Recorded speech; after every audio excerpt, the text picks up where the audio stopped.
Die Geschichte beginnt da, wo Geschichten immer beginnen, auf dem Papier.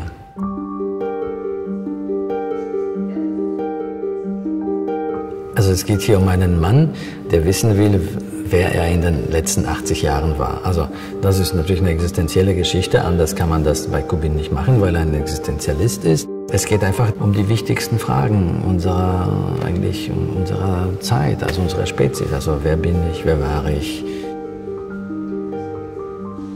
Die Auswahl, die wir hier in der Ausstellung sehen, hat ja unser Autor Radek Knapp getätigt.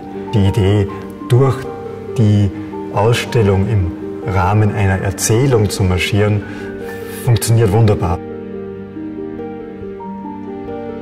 Das Ganze war eine riesige Herausforderung, weil allein ein Bild, eine Grafik von Kubin schon für ein ganzes Buch reichen würde. Also man musste in diesem Fall sich zuerst eine Geschichte einfallen lassen und dann jene Bilder dazu nehmen, die irgendwie dazugehören. Anders ging das nicht. Alfred Kubin hatte um 1900 herum einen Zusammenbruch. Und in diesem Zusammenbruch kam eine wahre Bildflut aus ihm heraus. Die frühen Blätter, die wahrscheinlich auch die berühmtesten sind, mit den radikalsten Albträumen, die er dort inszeniert hat, sind noch sehr fein gezeichnet.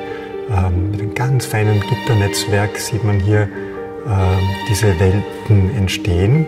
In späteren Phasen wird er immer gröber. Mit der Tusche schraffiert er ein relativ grobes Netz und aus dem entwickelt er dann seine Figuren heraus. Es geht hier immer um diese Dualität zwischen Masse und Individuum. Wir haben ganz beängstigende Massenszenen und dann haben wir wieder ganz verstörte, einsame Individuen, die ihren Sitz, ihren Platz in der Gesellschaft nicht zu finden vermögen.